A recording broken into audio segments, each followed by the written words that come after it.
Bismillah ar-Rahman ar-Rahim. Pourquoi dans cette communauté musulmane, dès que quelqu'un essaye d'élever le débat ou d'apporter des preuves écrites authentiques, ou que quelqu'un pose une question un petit peu déplacée, il se fait attaquer et insulter par toute la communauté musulmane? Pourquoi cette communauté déteste le débat? Pourquoi la censure est de mise dans cette communauté? Pourquoi? D'ailleurs, on ne peut pas appeler ça une communauté. Les musulmans sont tellement divisés, ils se détestent tellement entre eux, qu'on ne peut pas appeler ça une communauté. On nous dit, suis les gnous et tais-toi. Même si tous les gnous se noient, suis-les. C'est bizarre. Dans nos prières, on prie sur la famille de Mohammed. Dans nos prières, c'est obligatoire de prier sur la famille de Mohammed. Et on ne trouve pas de traces de la famille de Mohammed dans le Coran. Pourquoi la famille de Mohammed n'est pas citée dans le Coran? Pourquoi? Qu'est-ce qui s'est passé dans cette communauté pour en arriver là? Pourquoi? Ici, nous avons la sourate 3, la famille d'Imran, le verset 33. Allah dit, certes, Allah a élu Adam, Noé, la famille d'Abraham et la famille d'Imran, la famille de Jésus et de Moïse, au-dessus de tout le monde. Et la famille de Mohammed, elle est où ici? On nous dit chez les musulmans que la famille de Mohammed est la famille la plus importante, que le prophète Mohammed est le plus important de tous les prophètes. Sa famille, elle est où? Les musulmans pseudo-sunnites et chiites prétendent tous que la famille du prophète Mohammed est la meilleure des familles. Pourquoi n'est-elle pas citée clairement dans le Coran, afin d'enlever tous les doutes et d'arrêter la division? Nous prions pourtant chaque jour, 5 fois, sur la famille de Mohammed, dans nos prières obligatoires. La salat ibrahimiya. Chez les pseudo-sunnites, elle est-elle obligatoire chez les pseudo-sunnites? Ils disent, priez, regardez, bénis Mohammed et sa famille. Bénis Mohammed ainsi que sa famille. Comme tu as béni Ibrahim et sa famille. Comme dans le verset. Mais la famille, comme dans le verset là.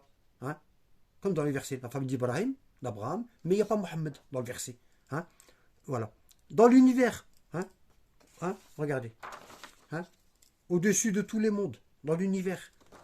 Donc, la prière, elle est bien dans la prière sur la famille de Mohammed, elle est bien dans nos actes, mais elle n'est pas dans le Coran. Alors, qu'est-ce qu'ils disent les pseudo-sunnites comme d'habitude? Ils sortent le 49.3. Vous savez, le fameux article 49.3. Il y a divergence. Ça, arrêtez de parler. Il y a divergence. Rentrez pas là-dedans, vous n'êtes pas des savants, fermez-la. Voilà. Il y a toujours une divergence.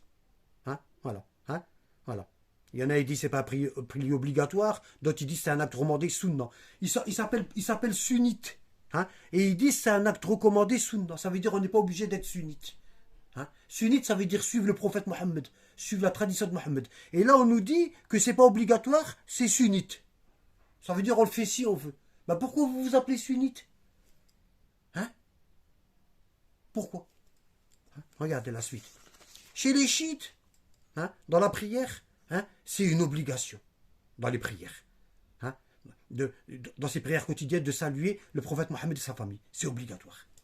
Où est donc passée la famille de Mohammed dans le Coran? Elle est où? Où est-ce qu'elle est passée? Les compagnons hypocrites auraient-ils oublié de rajouter la famille du prophète Mohammed lorsqu'ils ont écrit le Coran? Lorsqu'ils ont rassemblé le Coran, ils l'ont compilé, ils l'ont écrit. Les compagnons hypocrites ont-ils oublié la famille de Mohammed? Regardez. Ici, toujours, on a le tafsir des descendants du prophète. Dans le livre Burhan fi tafsir al-Qur'an, tafsir des descendants du prophète Mohammed, tome 2, page 23. On retrouve ceci concernant le verset 33 de la sourate 3. C'est-à-dire, Allah a élevé la famille de Mohammed au-dessus des mondes. Qu'est-ce qu'il nous dit? Regardez ça, concernant ce verset-là. Qu'est-ce qu'il nous dit? Qu'est-ce qu'il nous dit, ce fameux tafsir? Ici, Inna Allah stafa Adam wa Nuhan وآل إبراهيم وآل إمران على العالمين. Allah a élevé Adam, Noé, la famille d'Abraham et la famille d'Imran au-dessus des mondes. Abdeslam ibn Muhammad ici. Abdeslam ibn Muhammad ibn Ibrahim a dit, j'ai entendu l'imam Sadiq descendants du prophète, récitez ce verset comme cela. Certes, Allah a élu Adam, Noé, la famille d'Abraham, la famille d'Imran et la famille de Mohammed au-dessus du monde. Et il dit, c'est ainsi que ce verset a été révélé. Ils ont enlevé la famille de Mohammed des compagnons pour dire qu'ils n'ont pas le droit au califat et que c'est Abu Bakr et Omar et Uthman qui méritent le califat. Pour évincer le califat et pour évincer la famille de Mohammed, ils ont carrément enlevé ce morceau et la famille de Mohammed dans le Coran. Ici dans le livre Rayat al-Maram d'Al-Bahrani, tome 3, page 270, on trouve cela. Regardez. Regardez. Et ça, c'est un hadith sunnite. D'après l'Amash, d'après Abi Mathil, qui a dit, j'ai lu dans le Coran d'Ibn Mas'ud, certes, Allah a élu Adam, Noé, la famille d'Abraham et la famille de Mohammed au-dessus des mondes. Dans le Coran d'Ibn Mas'ud. Ibn Mas'ud, c'est celui qui a refusé de donner son Coran à Uthman. Lorsque Uthman a brûlé tous les Corans, lorsqu'il en a écrit un à la sauce des Omeyyades, celui qu'on a aujourd'hui là, celui qu'on a entre les mains, lorsqu'il a écrit son Coran à la sauce des Omeyyades, où il a effacé tous les noms des hypocrites et tous les noms de la famille de Mohammed, qu'est-ce qu'il a dit? Il a demandé à tous les compagnons de ramener leur Coran. Il n'y a que Ali, ils n'ont pas retrouvé le sien. Ibn Mas'ud a refusé. Qu'est-ce qu'il a dit, Uthman? Il y avait un jeune qui travaillait pour lui, il lui a dit, prends-le et claque-le. Le jeune, il est parti. Ibn Mas'ud, c'était un compagnon qui était très sec. Il était maigre, menu. Le jeune, il est parti, il l'a soulevé en l'air, il l'a claqué. Il lui a cassé des côtes et Ibn Mas'ud est mort de ses blessures. Il a dit quoi, Ibn Mas'ud? Roulou bi kitabikum. Exagérez dans votre Coran. Ne la lâchez pas. Ne le donnez surtout pas à Uthman. Et ici, on a un site, un site de fatwa, salafiste. Vous connaissez ça? Le logo là, tout le monde le connaît. C'est l'Arabie Saoudite, salafiste. Qu'est-ce qu'ils disent? Question.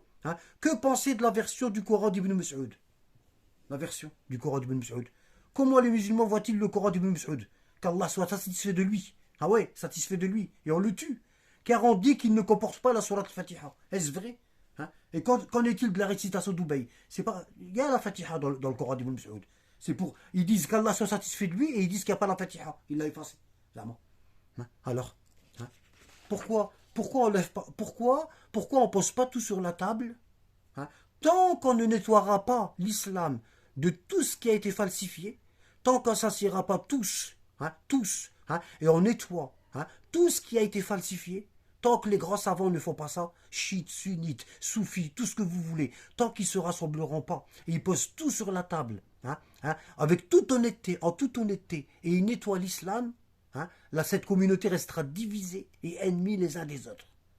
Et le terrorisme restera. Je vous le garantis. Ça fait 14 siècles et demi que ça dure. D'accord? Dès qu'il y en a un comme moi, qui essaye de dire la vérité et d'apporter de l'eau au moulin et d'apporter des preuves concrètes, on lui saute dessus, on l'attaque. T'es un mécréant, on m'a taxé de mécréant, moi, dans TikTok. Voilà. Et ça, c'est très grave. Et je ne pardonnerai pas. Je ne pardonnerai pas. Allah est témoin que j'ai jamais raté une prière à l'heure depuis des années. Et on m'a taxé de mécréant. Mais je suis pressé de l'autre côté. Allah il dit Yawma yafrahu sadiqina sidquhum.